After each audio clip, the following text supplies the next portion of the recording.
Greetings, listeners. This is Thrice, the Sinister Siblings podcast, where we watch a horror movie, not once, not twice, but thrice, to see what's revealed in future viewings. My name is Adam. With me is my wife, Tracy. Hello. And brother-in-law, Mark. Hello. What are we doing tonight? Tonight is our third installment of Baghead, a movie from 2023 where we talk to the dead but pay the price. Pay the price. The price is high. The price is high. The price today is my lack of voice. So I do apologise for the huskiness, but at least it shows you that we aren't doing all these segments at the same time. Sexy. That's what I'm going with. Yeah. Okay, I wasn't aware of all of this. All right. It's a sexy price to pay. Okay, so we're actually just fresh from having watched the movie for the third time, as well as having watched the short film that the movie is based on. So we were lucky enough to have been sent the link from the director, Alberto. And yeah, we watched that straight out the gate before we watched Baghead for the thrice time. That's the correct way to say that. And yeah, so what did everyone think? Of the short? Yeah, and how it played into the long form version. I really liked what they did with the short. I thought it was it goes for about 15 minutes, and we'll check with the director, but hopefully we can share that link with you in the show notes. But yeah, it goes for about 15 minutes, and it pretty much is, I suppose, a mini version of what the overall film is kind of about. I guess it's the essence of the core of the story. It's kind of Neil's story, really. Yes. Yeah, back in, I think it was in the second watch, or maybe even the first watch, where I thought that the strongest scene of the whole movie is when Neil first resurrects his wife, and you can see how upset and disturbed and confused she is, and all the interplay that's going on there between those two. And I thought that was the strongest scene in the movie, and that's basically what the short is. And it works really well as a short film, just that whole exchange. Yeah. But, interestingly, I also noted that in the short, the barman is like, all I do is pull the beers here, suggesting that it's a working pub. It's not an abandoned pub. And that kind of made it better for me. That kind of made it more of a folk horror, because it's this idea of something sinister or supernatural happening right under our noses, under our feet even, in the basement of this pub that actually is grounded and has people going to it. Yeah, that's a really good perspective. Yeah.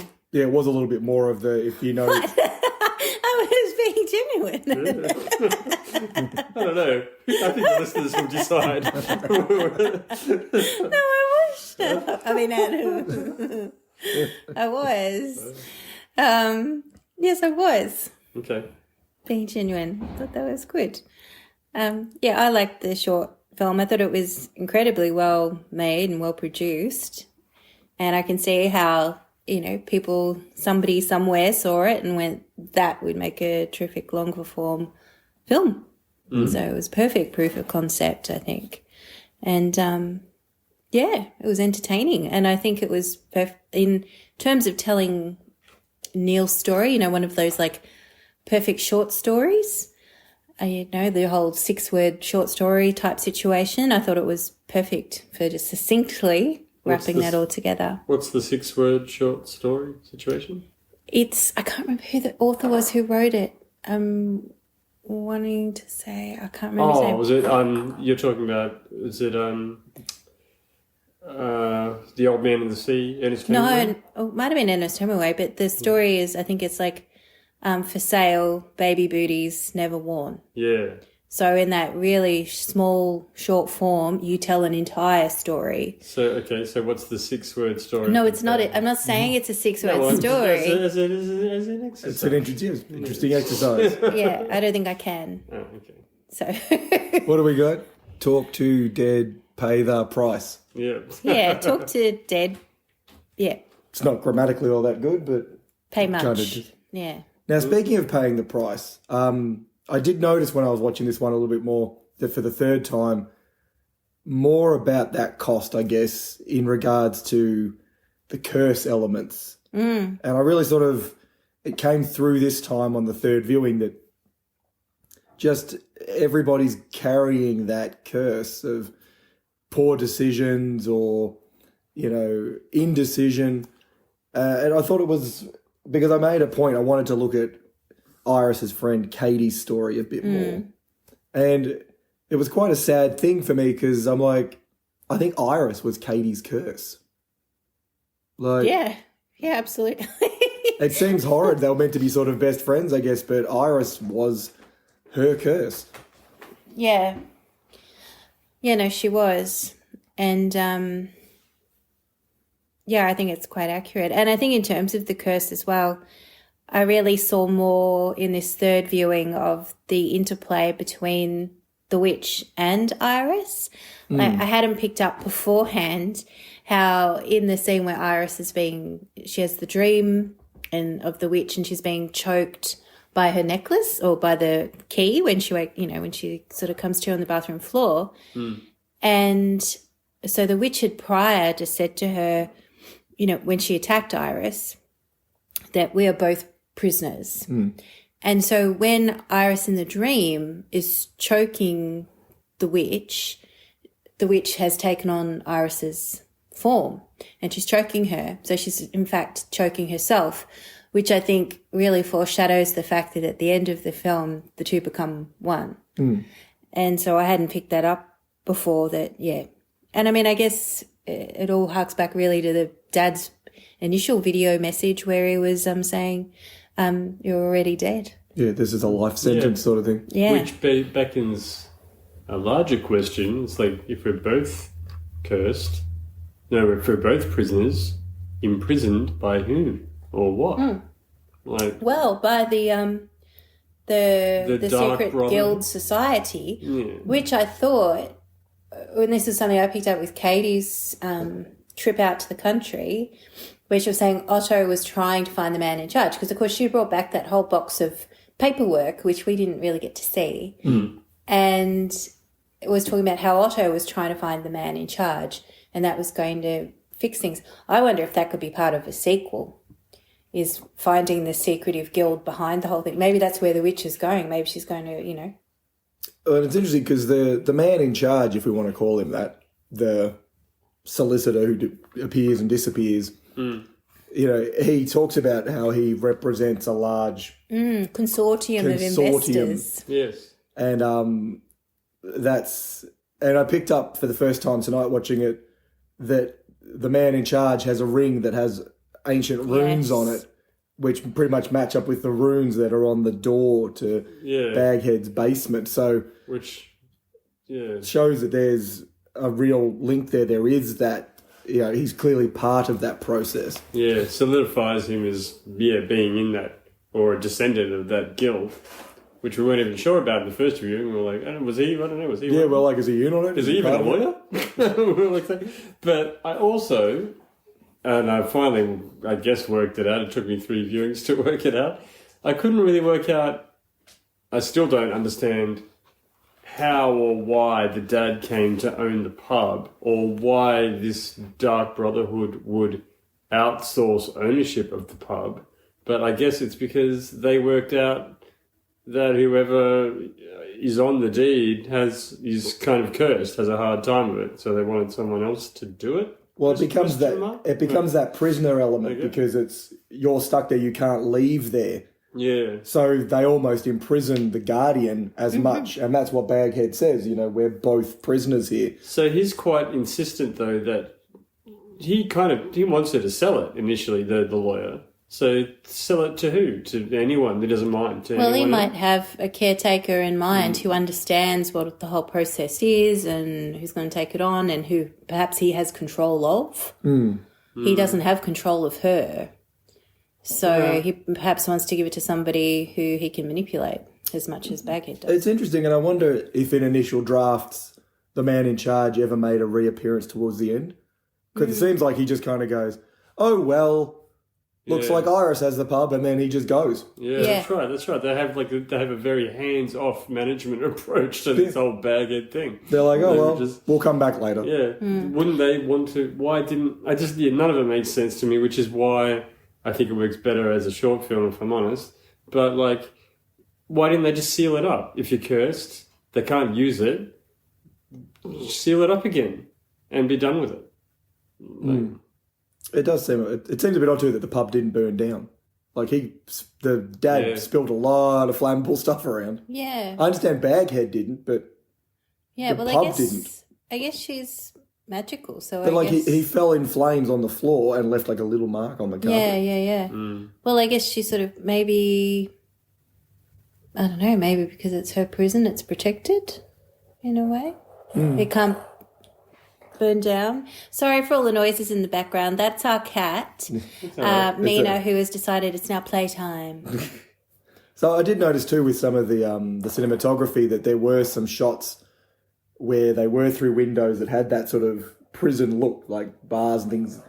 Not straight bars, but you know, the actual framing of the windows did present that prison side of things. But it was interesting with the mental side of it, because then there was that point where Katie's like, well, let's just go.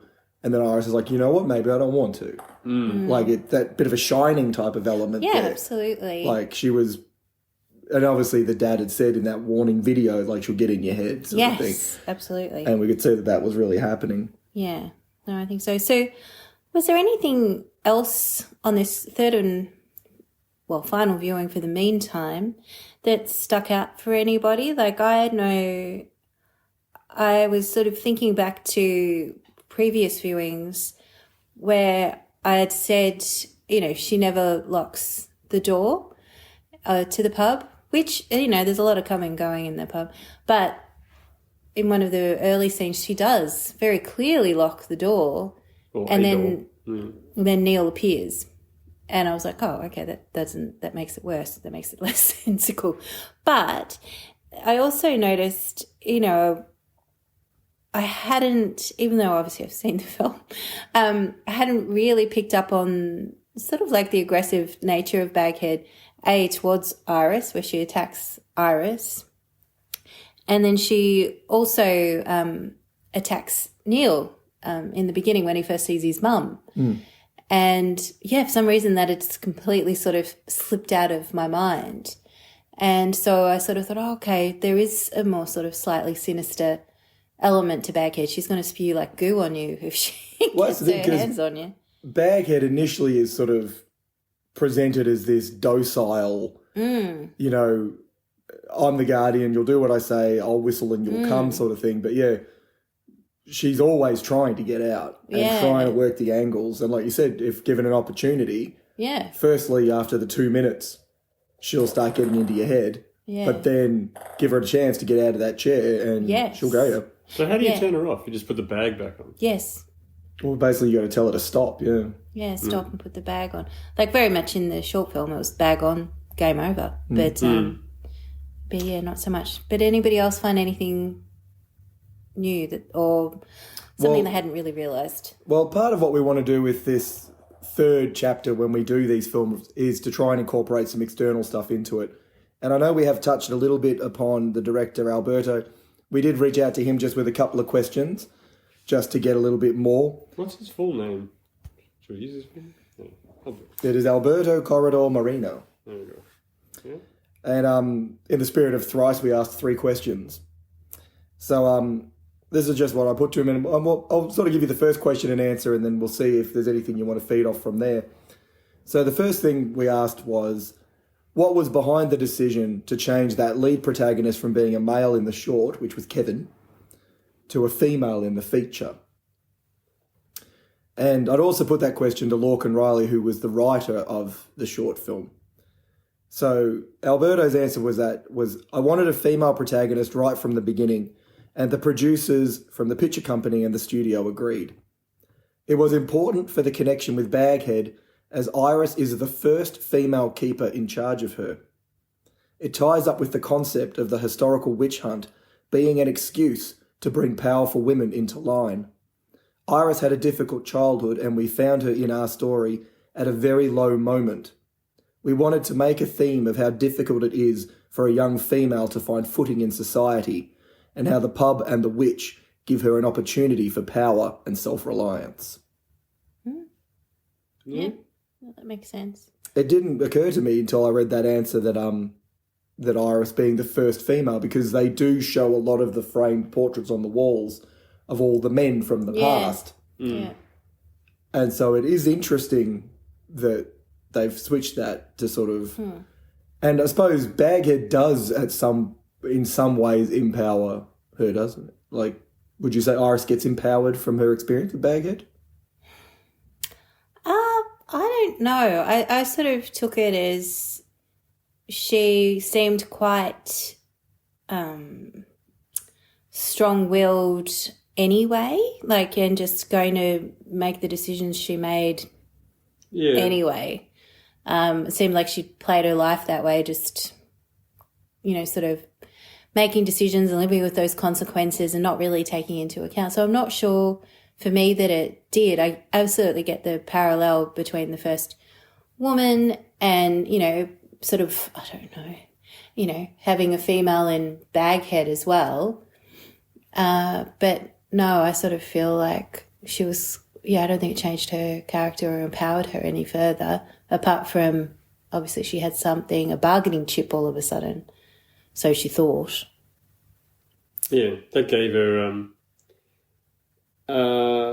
I guess, opportunity where she had none. It was more. It was a little sort of touched on class a little bit as well. She sort of was struggling. This was an opportunity, a chance to sort of to get a bit of money. But as you said, she could have just sold the pub as an asset and gone the prosaic way. Yeah.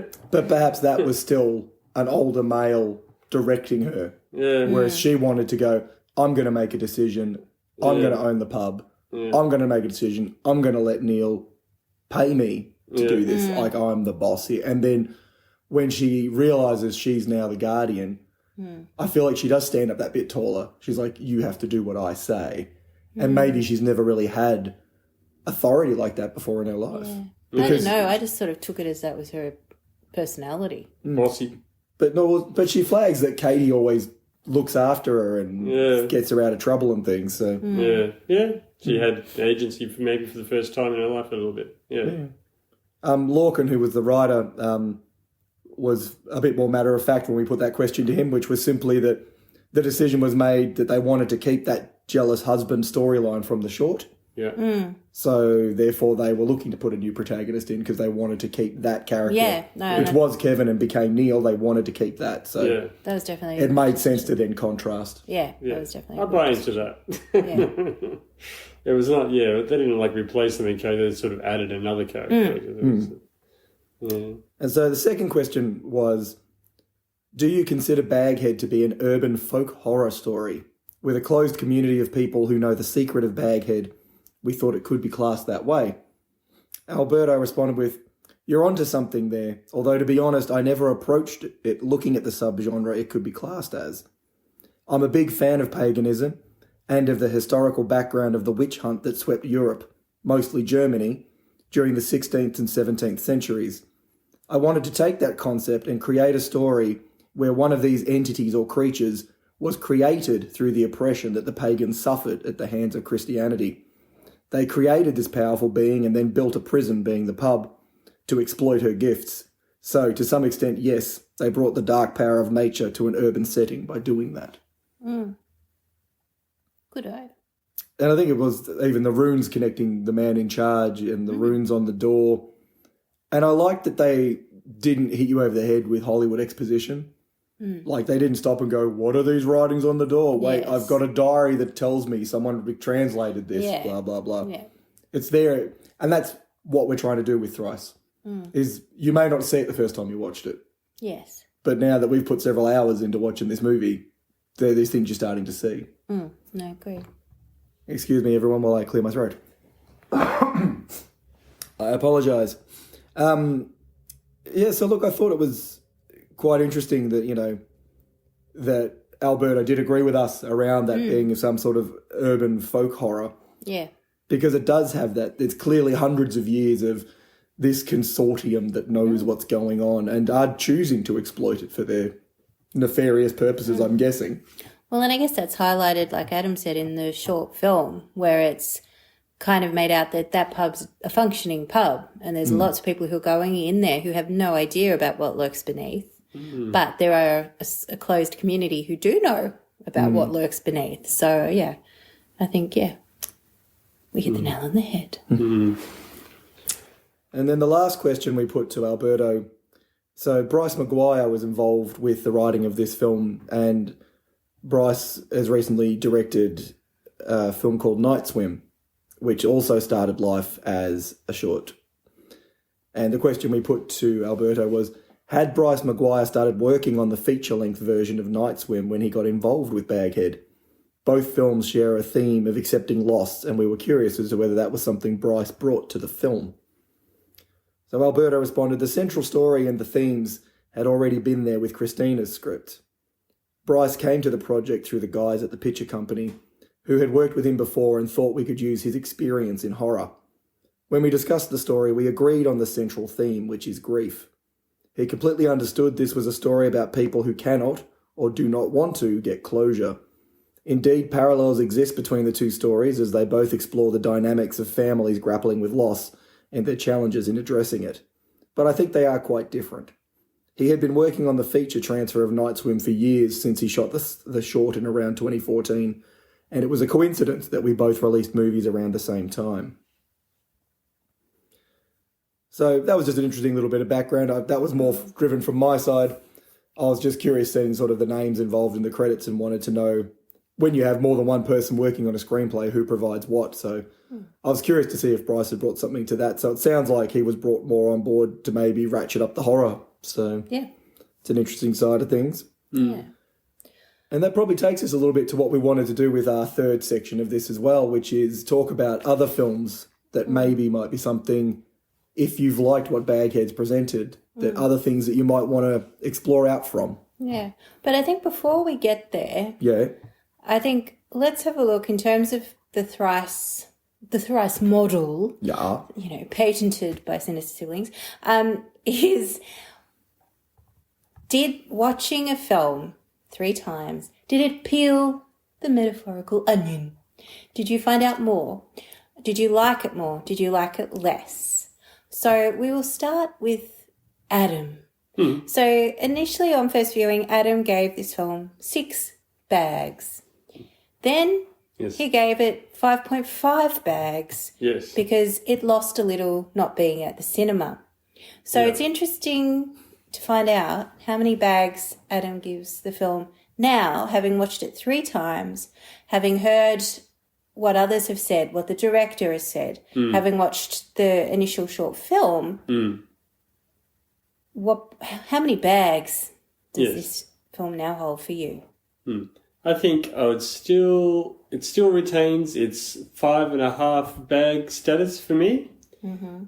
But the short film, it works better as a short film, and like less is more is, I think, with this one. And it's kind of it makes sense to me when you watch it. It feels like, especially after having watched the short, it feels like a short film fleshed out into a feature-length film. I would give the short film maybe 8.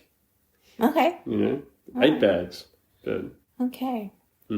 So, Mark, you started out giving Baghead 6 bags. Then you again gave it 6 bags, a consistent scoring method. And now, on third viewing, with everything else playing in? I've got to be honest, I actually feel like watching it for a third time, knowing the story, I actually felt I could get deeper into it. And so I feel like the characters are more rounded. I feel like I caught up with things that maybe I hadn't quite seen. And I'm actually going to pump it up a little bit. I think I'm going to put it up to 7. I think I'm going to go up to 7. I'm actually thinking, after having watched it as we have and looked at the short and the whole aspect of it, I would think now if I was introducing it to somebody, I probably would be saying, this is interesting and here's some reasons why it's interesting. And I think, I don't know why this is funny. Oh, because now you're agreeing with your big sister who originally gave it 7 bags. Oh, okay. Well, so it's taken 3 watchings. Well, the husband completely has gone the opposite way. I think you no, it's not a bad movie, but I think you're rifling around at the bottom of the bag, looking for crumbs at the bottom of the bag. Crumbs that aren't there because we've watched this movie 3 times. No, actually, I'm impressed. I wrote some more notes watching it tonight, and I think that's a good sign that if you're still going, oh, okay, oh, what about? Oh, let's talk about. So, yeah, I'm happy to bump it up to 7, I think. There you go. Well, for my piece, I gave it 7 bags straight out the gate because I sort of found it to be, I think, a bit of a pleasant surprise from memory. Initially, I wasn't that enthralled by the trailer, but I did enjoy the film. Then on second viewing, again, solid film, more to see. And I think on the third viewing as well, I tend to agree with Mark in that I guess I felt comfortable in the story and comfortable enough to sort of look around more fully rather than just watching the central action, be able to sort of look around a little bit more.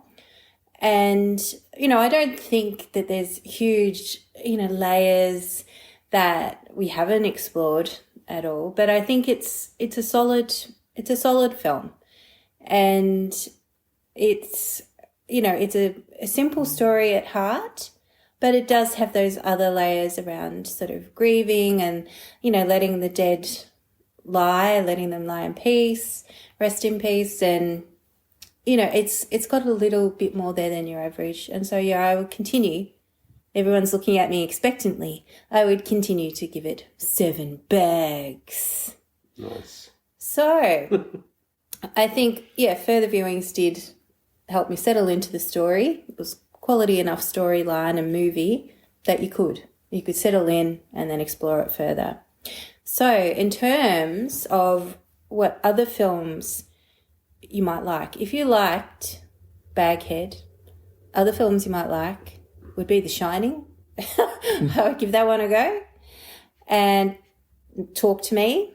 I think that's definitely a film that you'd want to hit up if you haven't already. Yeah. Well, that's what we're all coming up with a recommendation. Please do. Throw them out there, Adam. Don't wait. Okay. Refer to those copious notes you have in front of you. I have notes in my mind. What films, Adam? Pet Cemetery. Uh-huh. Yeah. Oh, yes. That's another one about whether you should just let things go. Yeah. Yes.